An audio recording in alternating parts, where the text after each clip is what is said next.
ஆனா நாதுராம் கோட்சேவுக்கும் கவர்னருக்கும் சம்பந்தம் இல்லை. நாதுராம் கோட்சேவை ரொம்ப பிடிச்சிருக்கு, அப்பா வீட்டுல சிலை வச்சு கும்பிடுறாருன்னா அப்பாவை எடுத்து பேசுறாரு. பாரதிய ஜனதா கட்சிக்கும் யாருக்கும் நாதுராம் கோட்சேக்கு சம்பந்தம் இல்லை.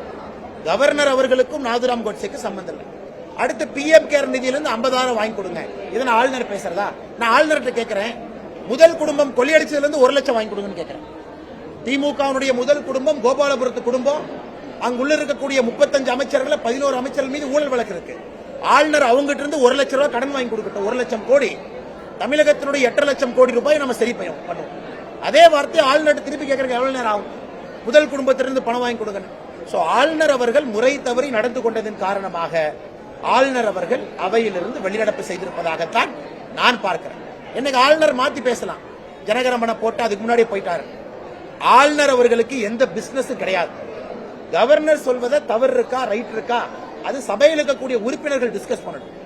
அது அவை குறிப்பில் போகணுமா வேண்டாமா உறுப்பினர் டிஸ்கஸ் பண்ணணும். ஆளுநர் ஒரு நியூட்ரல் ஜட்ஜ். அவர் திமுகவுடைய உறுப்பினர் கிடையாது. ஆனா திமுகவுடைய உறுப்பினரை விட மோசமாக ஆளுநர் அவர்கள் நேற்று நடந்து கொண்டார். அதனால் தான் மாண்புமிகு ஆளுநர் அவர்கள் வெளிநடப்பு செய்ய வேண்டி வந்துச்சு. அடுத்தது சபாநாயகர் தவறா நடந்துகிட்டாங்க. சபாநாயகர் தவறா நடந்துகிட்டனாலதான் ஆளுநர் வெளிநடப்பு செய்ய வேண்டி வந்துச்சு. கொஞ்சம் சத்தம். நான் அதே தான் சொல்றேன்.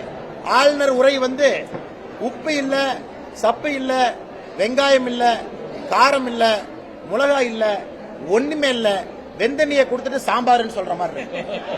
ஆனா நடுநிலையாக இருக்க வேண்டிய ஆளுநர் சபாநாயகர் ஆளுநரை அமர வைத்துக் கொண்டு சபாநாயகர் அவர்கள் ஆளுநர் அவர்களை பற்றி தவறாக பேசியிருப்பது எந்த காரணத்திலும் ஏற்றுக்கொள்ள முடியாது. ஏன்னா ஆளுநர் பையன் பொண்ணுக்கு சீட் எதிர்பார்ப்பாருன்னு அப்படிதான் தோணுது இல்லைங்களா? அவர் ஆளுநரோட பிஹேவியர் எல்லாம் பார்த்தா அவருடைய குடும்பத்தில் யாருக்காச்சும் சீட்டு வாங்கலாமான்னு ட்ரை பண்ணிட்டு இருக்காரு சபாநாயகர். சரி, மாத்தி மாத்தி சொல்றேன், கொஞ்சம் கத்தி பேசுறதுனால மாத்தி மாத்தி பேசுறேன். செய்திகளை உடனுக்குடனும் துல்லியமாகவும் தெரிந்து கொள்ள சப்ஸ்கிரைப் பண்ணுங்க.